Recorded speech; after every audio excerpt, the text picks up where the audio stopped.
안녕하세요, 볼리TV 성욱입니다. 토트넘의 시즌 출발 나쁘지 않습니다. 지난 시즌 각각 패배를 기록한 적이 있는 상대인 사우스햄튼, 첼시, 울버햄튼을 만나서 단 한 번의 패배도 없이 2승 1무라는 준수한 성적을 거뒀으니까요.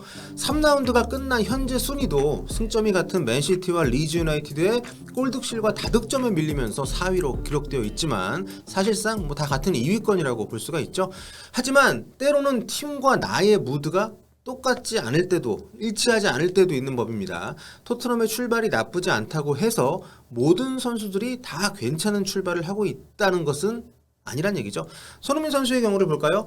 올 시즌 포함한 최근 3시즌 리그 첫 3경기 성적표를 한번 살펴보겠습니다. 2019년 같은 경우는 손흥민 선수가 이제 아시안게임에 참가를 했기 때문에 첫 2경기를 쉬었죠. 그래서 일단 좀 뺐고요.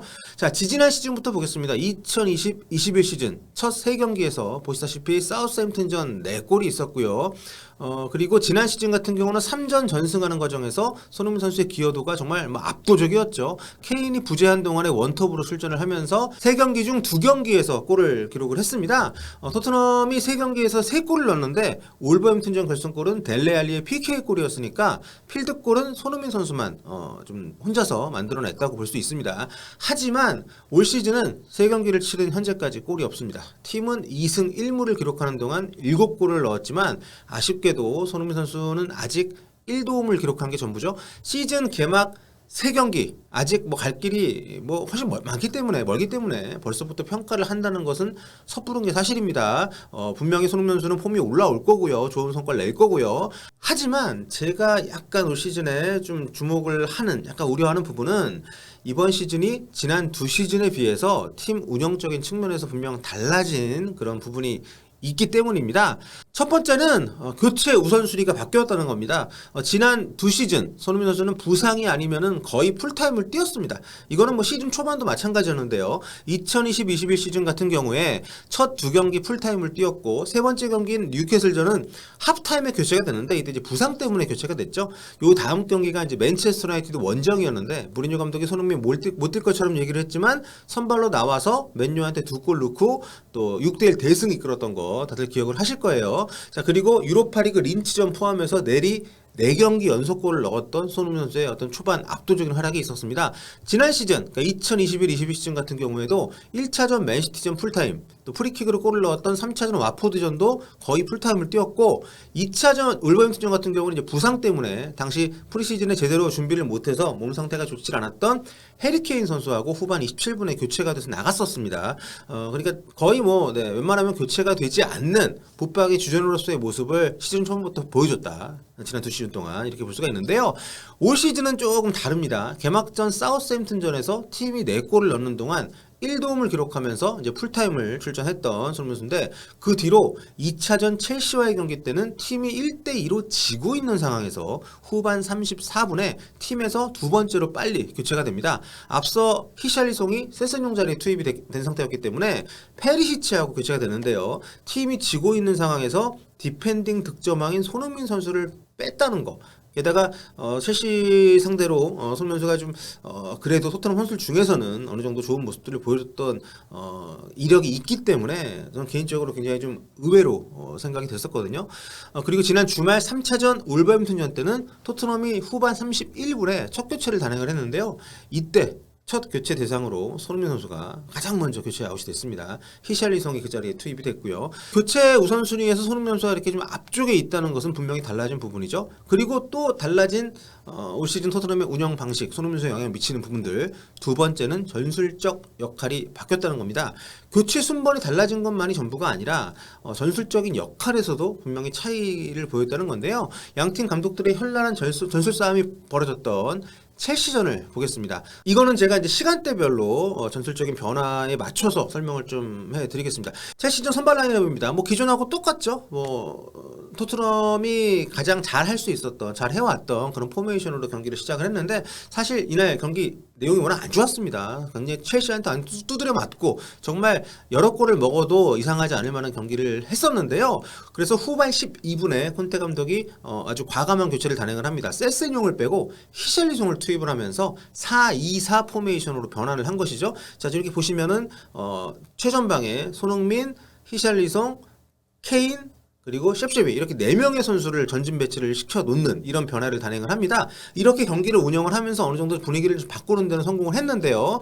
하지만 그 이후 상황에서 리스 제임스 선수의 운영을 굉장히 적극적으로 전술적인 역할을 또 바꾸면서 역시 투엘 감독 대단해요.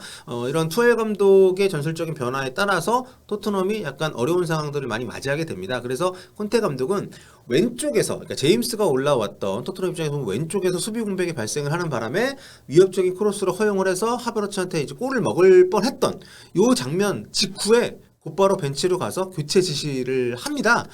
페리시치하고 비수마를 투입하기로 결정을 한 것인데요. 근데 이 선수들이 미처 투입이 되기 전에, 그러니까 결정을 하고 투입을 하는 그 사이에 첼시가 후반 32분에 제임스 선수가 이제 골을 터뜨리게 되죠. 콘테 감독이 상황을 인지하고 대처를 하려고 했지만 교체가 이루어지기 직전에 실점을 해버린 상황인데, 콘테 감독이 전술 변화를 위해서 내렸던 선택이 무엇이었냐? 그건 바로 손흥민 선수를 빼는 거였죠.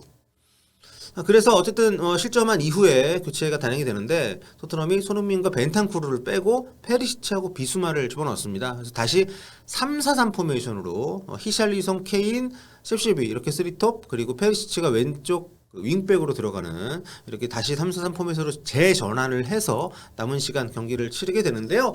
그리고 이 포맷으로 경기 종료 직전에 로메로가 쿠쿠렐라 머리채를 잡아 넘어뜨리는 와중에 페리시치의 코너킥을 해리케인이 머리로 받아 넣으면서 동점을 만드는 데 성공을 하게 되죠. 자, 이렇게 올 시즌 토트넘의 콘테 감독은 손흥민 선수를 상황에 따라서 언제든 그라운드에서 끌어내릴 수 있는 플레이어로 분류를 하고 있습니다. 케인 외에는 뭐 누구도 그랬었다고 생각할 수도 있겠지만 그래도 지고 있는 상황에서 또 전술적 보완이 필요하다고 생각한 상황에서 손흥민 선수의 교체 아웃을 우선시하는 상황, 히샬리송을 투입해서 중용하는 상황, 우리에게는 좀 살짝 당혹스러운 그런 지점이 아닌가 싶습니다.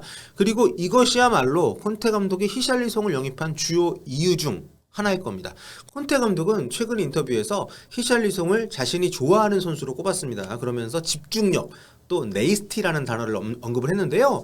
이게 네이스티가 이제 성질이 고약한, 뭐 심술맞은, 험악한 이런 뜻인데 뭐 인성이 안 좋다 이런 얘기를 한 건 아니겠죠. 네, 여기서는 기존 토트넘 선수들과는 다르게 좀 투박하지만 거친 면이 있는, 굉장히 좀 터프하게 그런 플레이를 할 수 있는 그런 선수라고 표현한 걸로 제가 이해를 했거든요.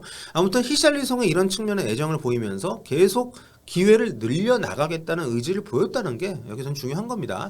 자, 그리고 이 과정에서 콘테 감독은 지금 히샬리송의 직접적인 팀 내 경쟁자를 다른 누구도 아닌 손흥민 선수로 꼽고 있는 상황입니다. 개막전에서 날아다녔던 클루셉스키보다, 그리고 pot박이 주저하는 해리케인보다 손흥민 선수가 연속해서 먼저 교체를 당하고 있다는 거, 또 히샬리송을 투입한 이후에 굉장히 적극적으로 전방에 배치를 하고 있다는 거, 이게 바로 그런 움직임이 반영된 결과라고 할 수 있겠는데요. 물론 콘테 감독이 의도적으로 손흥민을 배제하고 있다라고 볼 수는 없습니다. 팀의 가장 좋은 전술적인 선택이 무엇인지를 콘테 감독은 결정을 한 것이고, 거기에 히샬리송이 손흥민의 역할을 대체하거나 조금 다르게 소화할 수 있는 그런 기회를 제공하는 것이라고 본 것일 텐데, 아무튼 해리케인을 제외하면 경기 상황에 따라서 또 선수들 컨디션에 따라서 중용되는 선수의 포커스는 달라질 수 있기 때문에 뭐 지금 세 경기에서와 다르게 앞으로는 손흥민 선수가 제가 주목했던 것과는 다르게 좀 더 그라운드에 오래 남아 있고 전술적으로도 좀 더 공격적으로 배치가 될 수도 있겠습니다만, 어쨌든 지금까지 봤을 때 명백한 것은 콘테 감독이 시즌 도중에 부임을 해서 어떻게든 기존의 팀을 이끌고 탑4를 만드는 게 지상과제였던 지난 시즌하고는 많이 달라졌다는 겁니다. 올 시즌은 자신이 원하는 선수들을 영입을 했고, 또 시즌 전부터 자신이 원하는 축구 색깔을 입히기 위해서 그런 또 프리시즌 훈련 시간을 가졌었기 때문에 이거를 실전에서 빠르게 적용해 나가려는 의지를 시즌 초반부터 보여주고 있다는 거, 요게 좀 굉장히 눈에 띄는 최근의 흐름이라는 거죠. 거의 3-4-3만 썼던 지난 시즌과는 다릅니다. 올 시즌은 첼시전에서 활용이 됐던 4-2-4 포메이션을 좀 더 적극적으로 시도해 보려는 구상을 분명하게 가지고 있다는 건데요. 그리고 이런 상황에서 손흥민 선수의 팀 내 입지는 어떤 방향으로든 지난 시즌과는 분명히 달라질 가능성이 크다는 겁니다. 아직 시즌 초반이고 팀 분위기가 괜찮기 때문에 이런 방향으로 당분간은 좀 갈 것 같아요. 4-2-4 포메이션에 대한 콘테 감독의 어떤 이상? 요게 만약에 또 좌절이 된다면은 지난 시즌처럼 붙박이 포메이션으로 다시 돌아갈 수 있긴 하겠습니다만, 아무튼 지금 중요한 거는 손흥민 선수가 빨리 시즌 첫 골을 뽑아내는 거라는 생각이 들지 않을 수가 없습니다. 지금 분위기면은 뭐 정말 당장 다음 시합부터라도 선발에서 빠질 수 있다라는 현재 예상이 전혀 과하지 않은 상황이기 때문에 아무튼 이런 위기감을 좀 갖는 것이 좋은 것은 아니거든요. 올 시즌 콘테 감독이 경기 운영하는 걸 보면 언제든 그런 선택을 할 수도 있다라는 생각이 들기 때문에 그래서라도 빨리 좀 골이 나와줘야 되지 않나라는 생각을 갖게 되는 오늘입니다. 자, 앞으로 여러분과 계속 좀 지켜봐야겠습니다만 언제든 위기를 발판으로 다시 더 앞으로 많이 치솟았던 올라갔던 손흥민 선수이기 때문에 너무 걱정은 하지 않도록 하겠습니다. 오늘은 여기까지 할게요. 다음 시간에 뵙겠습니다.